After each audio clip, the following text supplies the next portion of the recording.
Hello there. This video will show a complete rundown of the fastest muscle cars in Grand Theft Auto 5. This isn't just going to be another meaningless straight line test or opinion though, because I actually wanted to do it properly, so I drove each car multiple times around the cutting corners track under the exact same conditions. The best lap time that each car achieves will determine its place on the leaderboard. For more detail check the description down below, but otherwise let's get straight into it. So in last position, with a lap time that makes you wonder why it's even in the game in the first place to race with, is the Picador with a lap time of 1 minute 15.1. An absolutely terrible car. I don't know why it's even possible to race with it. Don't choose it, you will lose if you choose it. It's so far off the time it's unbelievable. Because in 7th place we have the Buccaneer with a 1 minute 8.5. So 7 seconds is the difference between 7th and 8th.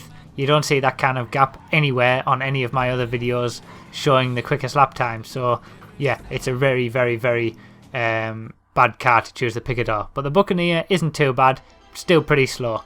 The Vajero in 6th place managed to get a 1 minute 7.971 and really is not too bad. It's not too bad of a car.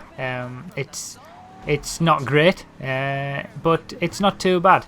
And it's tantalisingly close to 5th place, to be honest, because the Vajero managed to get a 1 minute 7.971 and the Phoenix in 5th got a 1 minute 7.968, so 0.003 of a second difference, which is nothing really.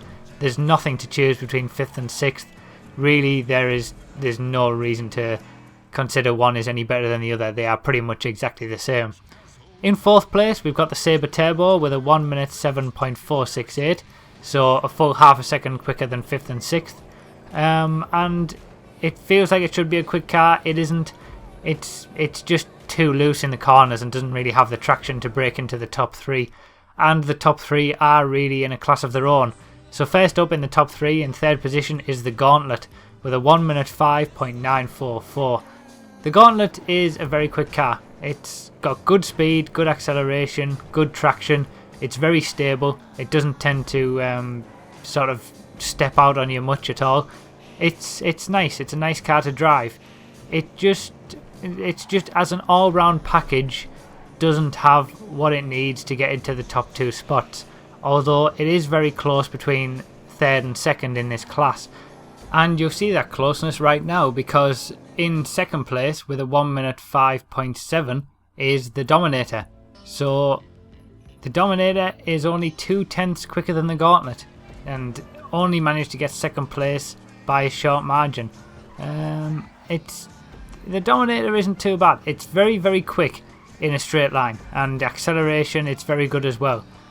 It just doesn't really have the traction and the grip that you might want.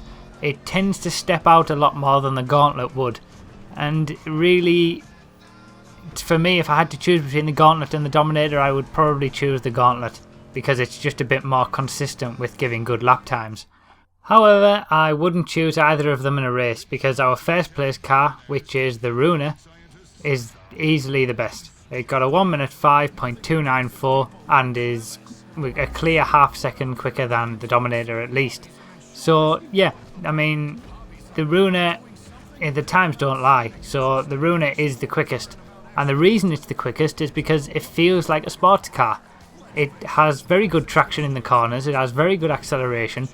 It probably doesn't have the top speed of the Dominator, but it doesn't need it, it really doesn't.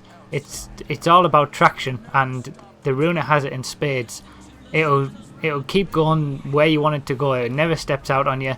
It feels more like a sports car that's more planted to the ground rather than a muscle car, so that's why the Runa is the quickest car. So that's about it for muscle cars. I hope this has helped you to figure out which car to use in your next race. I certainly am going to be using the Runa. And if it has helped you, if you enjoyed the video at all, be sure to give it a like, subscribe or comment down below, tell me what you think. Because these videos did take me a long time to do. And I want to hear what you have to say about my findings as well. So I hope you enjoyed. I really appreciate you watching. And if you want to see any more videos from other classes of cars, just check the description down below. Thanks for watching guys, I'll see you next time.